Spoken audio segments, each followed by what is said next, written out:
Assalamualaikum warahmatullahi wabarakatuh. Selamat berjumpa kembali dengan channel pendidikan YH Education. Tutorial kali ini adalah tentang penggolongan akun di perusahaan jasa. Materi yang pertama adalah tentang penggolongan perusahaan.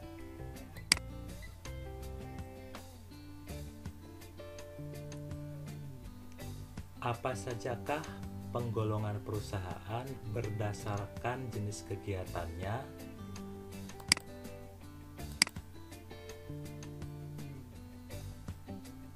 Yang pertama adalah perusahaan jasa, yaitu perusahaan yang kegiatan usahanya menjual jasa atau pelayanan. Contohnya, jasa transportasi, jasa rias, jasa servis, jasa jahit, dan jasa cukur.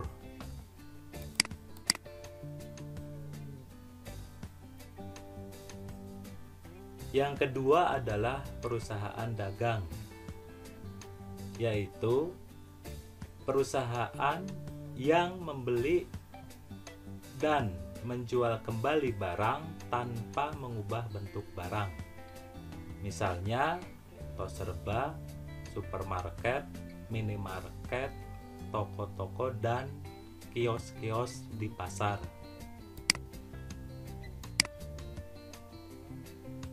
Dan yang ketiga adalah perusahaan manufaktur, yaitu perusahaan yang mengolah bahan-bahan mentah menjadi barang siap pakai. Misalnya, pabrik sepatu, pabrik tekstil, dan pabrik elektronik.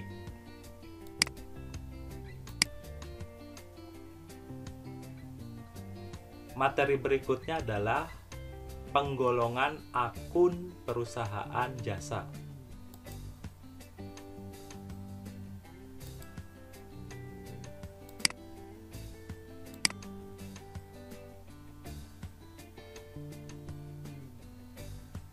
Penggolongan akun secara umum dibagi menjadi dua.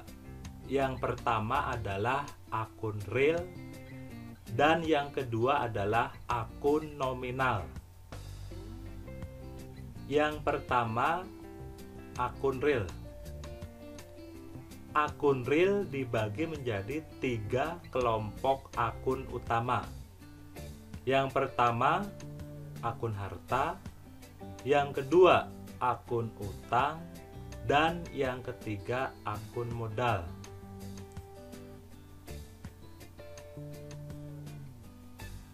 Kedua, akun nominal. Akun nominal dibagi menjadi 2 kelompok akun utama. Yang pertama, akun pendapatan, dan yang kedua, akun beban. Akun harta, akun utang, akun modal, akun pendapatan, dan akun beban ini disebut sebagai kelompok akun utama.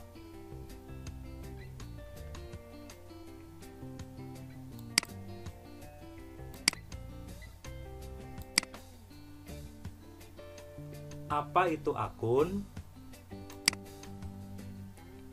Akun adalah tempat mencatat transaksi keuangan yang sejenis dan dapat mengubah komposisi harta, kewajiban, dan modal perusahaan.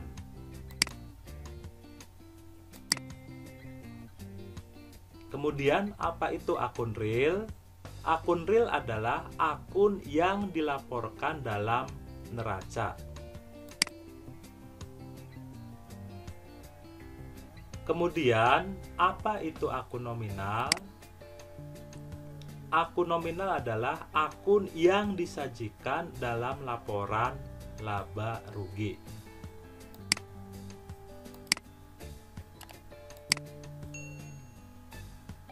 Materi berikutnya adalah tentang kelompok akun harta.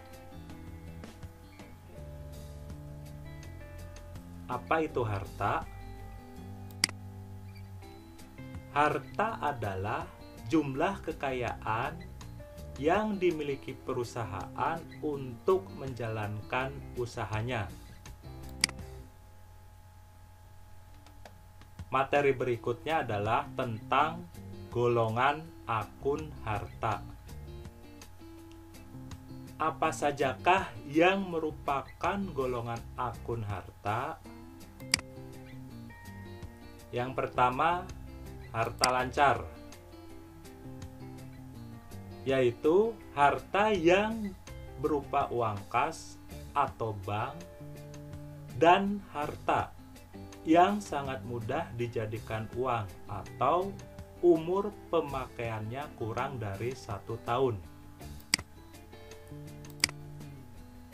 Yang kedua adalah investasi, yaitu investasi dalam bentuk saham, obligasi, atau surat berharga lainnya. Yang ketiga adalah harta tetap, yaitu harta berwujud yang digunakan untuk operasi perusahaan dan mempunyai masa manfaat lebih dari 1 tahun. Dan yang keempat adalah harta tak berwujud, yaitu harta yang tidak mempunyai wujud fisik tetapi merupakan hak-hak istimewa yang menguntungkan perusahaan dalam menghasilkan pendapatan.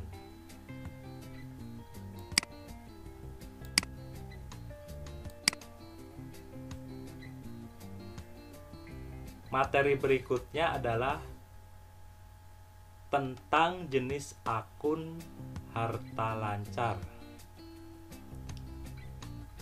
Apa sajakah yang merupakan jenis akun harta lancar?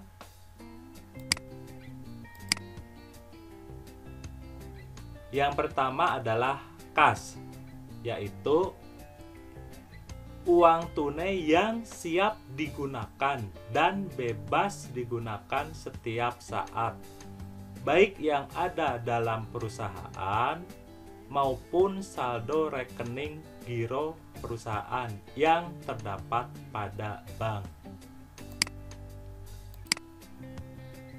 Yang kedua adalah surat-surat berharga atau efek, yaitu surat-surat yang dimiliki perusahaan untuk diperjualbelikan.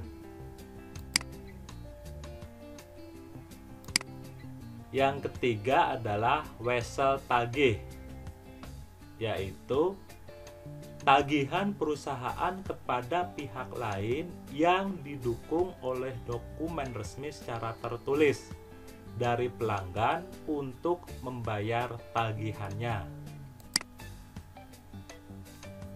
Yang keempat adalah piutang usaha, yaitu tagihan perusahaan kepada pihak lain yang jangka waktu pelunasannya kurang dari 1 tahun.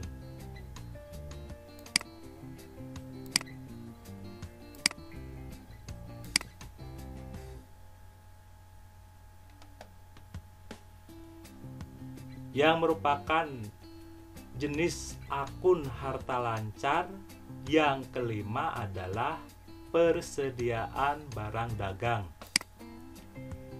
yaitu persediaan barang yang tersedia untuk dijual. Yang keenam adalah perlengkapan, yaitu barang-barang yang digunakan untuk kegiatan perusahaan dan diperkirakan habis dipakai dalam setahun.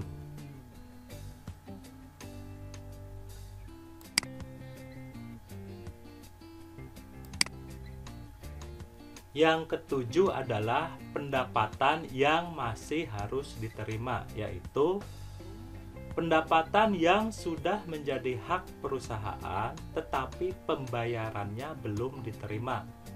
Misalnya piutang bunga.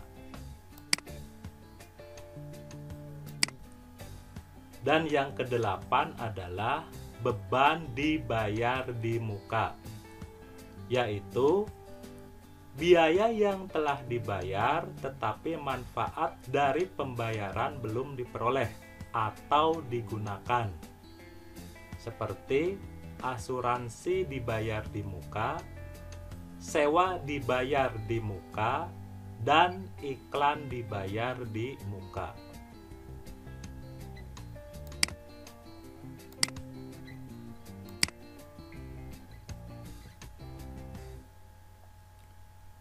Materi berikutnya adalah jenis akun harta tetap. Apa sajakah yang merupakan akun harta tetap?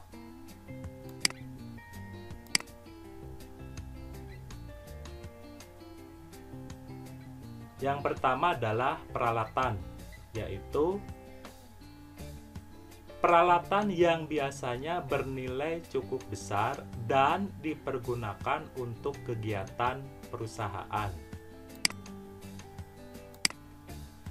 Yang kedua adalah tanah, yaitu tanah yang digunakan untuk tempat mendirikan bangunan perusahaan. Yang ketiga adalah bangunan, yaitu bangunan yang digunakan untuk usaha.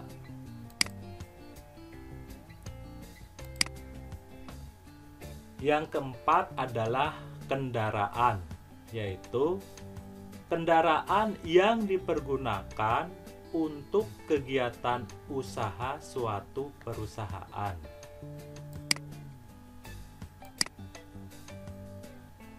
Yang kelima adalah mesin, yaitu semua mesin yang digunakan dalam kegiatan usaha.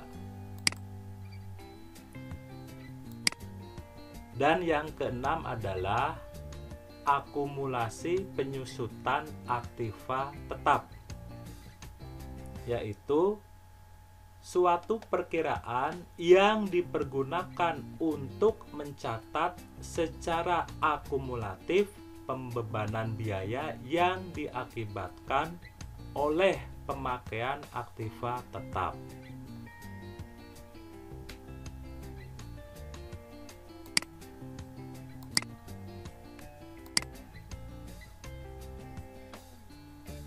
Materi berikutnya adalah jenis akun harta tak berwujud. Apa sajakah yang merupakan akun harta tak berwujud?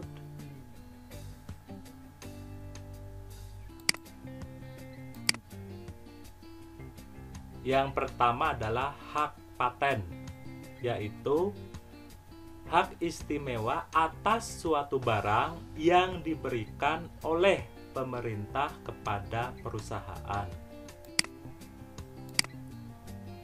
Yang kedua adalah hak sewa, yaitu setiap kegiatan pembiayaan perusahaan dalam bentuk penyediaan barang-barang modal untuk digunakan oleh perusahaan lain dalam suatu jangka waktu tertentu. Yang ketiga adalah hak cipta, yaitu hak karena menciptakan sesuatu yang diberikan oleh pemerintah kepada perusahaan, misalnya hak cipta lagu.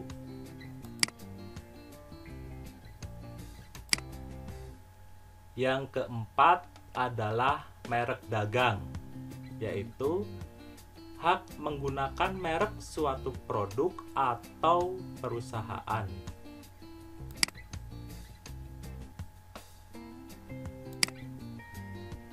Yang kelima adalah hak kelola, yaitu hak untuk menggunakan nama atau atau barang pihak yang memberikan hak.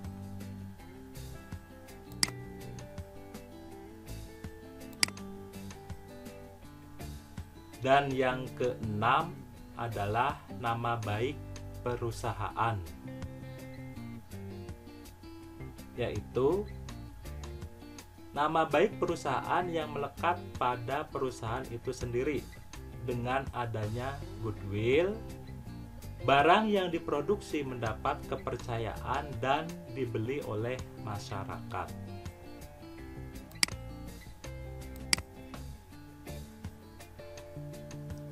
Materi berikutnya adalah kelompok akun kewajiban.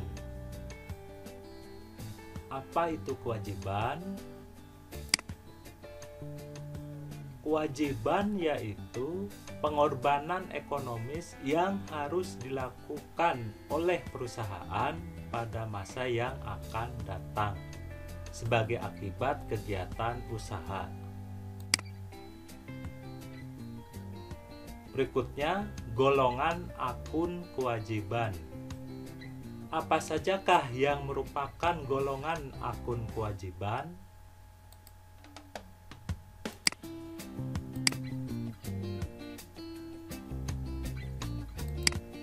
Yang pertama adalah utang lancar atau utang jangka pendek, yaitu kewajiban yang harus dilunasi dalam jangka waktu kurang dari 1 tahun.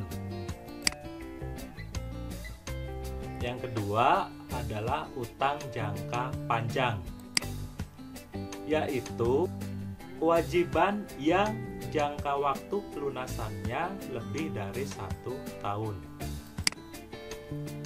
Yang ketiga adalah utang lain-lain, yaitu utang yang tidak termasuk utang lancar ataupun utang jangka panjang, misalnya utang kepada direksi dan kepada pemegang saham.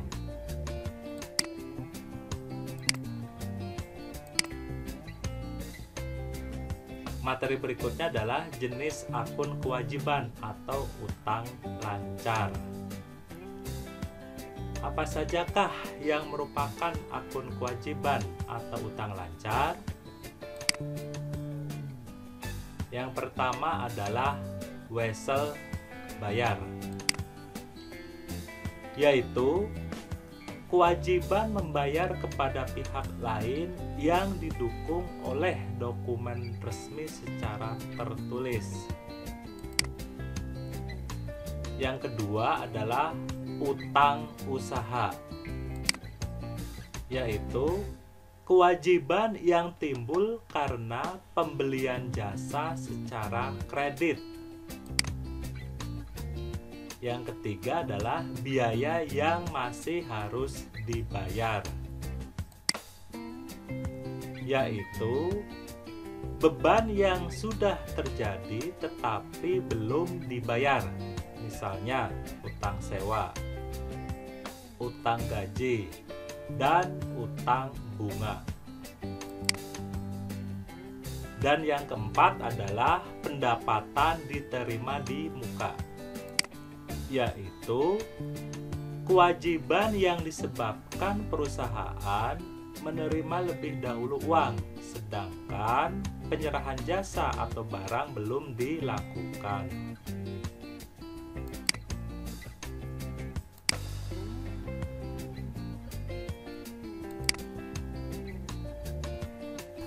Materi berikutnya adalah jenis akun kewajiban atau utang jangka panjang. Apa sajakah yang merupakan akun kewajiban atau utang jangka panjang? Yang pertama adalah utang bank, yaitu pinjaman modal kerja dari bank untuk perluasan usaha. Yang kedua adalah utang hipotek, yaitu pinjaman dari bank dengan jaminan aktiva tetap. Dan yang ketiga adalah utang obligasi, yaitu utang yang disebabkan perusahaan menerbitkan dan menjual surat-surat berharga.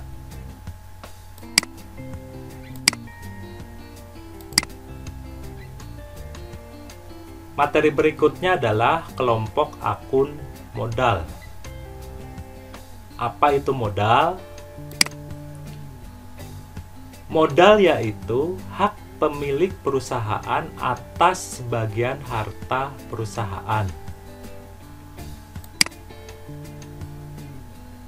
Di dalam kelompok akun modal ada yang dinamakan akun kontramodal, yaitu prive. Apa itu prive? Prive adalah pengambilan uang perusahaan oleh pemilik perusahaan untuk keperluan pribadi pemilik perusahaan.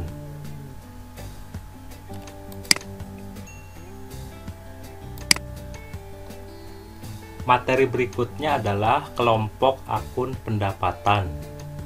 Apa itu pendapatan? Pendapatan yaitu hasil atau penghasilan yang diperoleh perusahaan. Berikutnya, golongan akun pendapatan. Apa sajakah yang merupakan akun pendapatan? Yang pertama adalah pendapatan usaha, yaitu pendapatan yang berhubungan langsung dengan kegiatan usaha.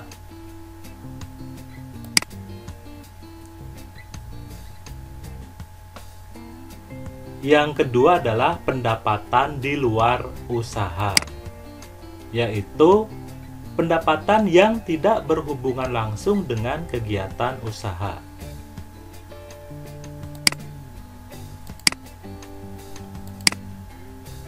Materi berikutnya adalah jenis akun pendapatan usaha. Apa sajakah yang merupakan akun pendapatan usaha? Yang pertama adalah pendapatan jasa, yaitu pendapatan yang berasal dari sumber-sumber kegiatan utama perusahaan. Yang kedua adalah pendapatan komisi, yaitu pendapatan yang berhubungan langsung dengan kegiatan usaha.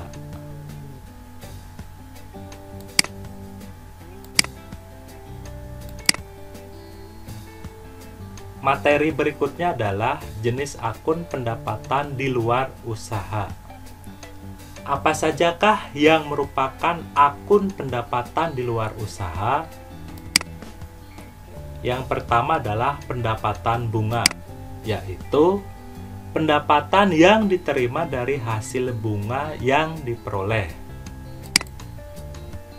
Yang kedua adalah pendapatan sewa, yaitu pendapatan yang diterima perusahaan dalam bidang penyewaan aktiva tetap.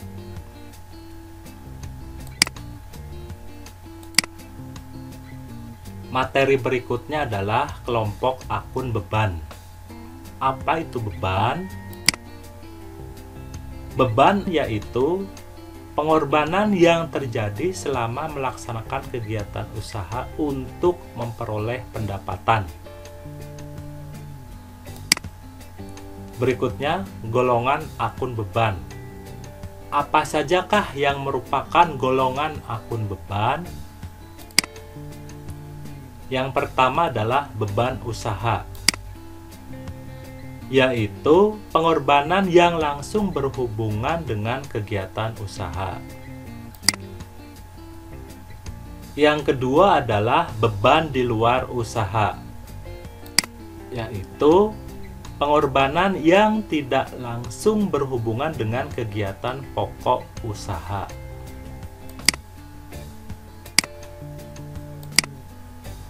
Materi berikutnya adalah jenis akun beban usaha.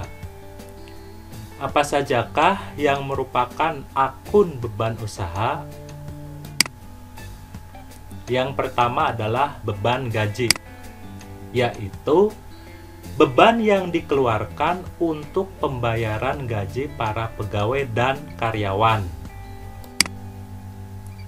Yang kedua adalah beban listrik, yaitu beban yang timbul akibat pembayaran listrik. Yang ketiga adalah beban telepon, yaitu beban yang timbul akibat pembayaran telepon. Yang keempat adalah beban perlengkapan, yaitu biaya yang timbul karena pemakaian perlengkapan.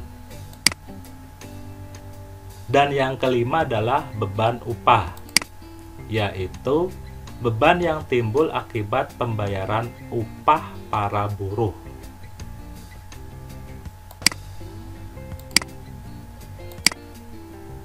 Materi berikutnya adalah jenis akun beban di luar usaha. Apa sajakah yang merupakan akun beban di luar usaha?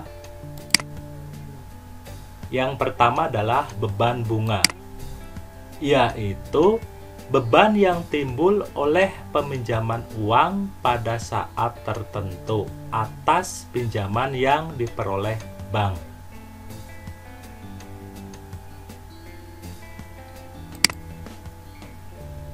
Yang kedua adalah beban sewa, yaitu beban yang timbul karena pemakaian sewa. Demikian tutorial tentang penggolongan akun di perusahaan jasa. Semoga bermanfaat. Wassalamualaikum warahmatullahi wabarakatuh.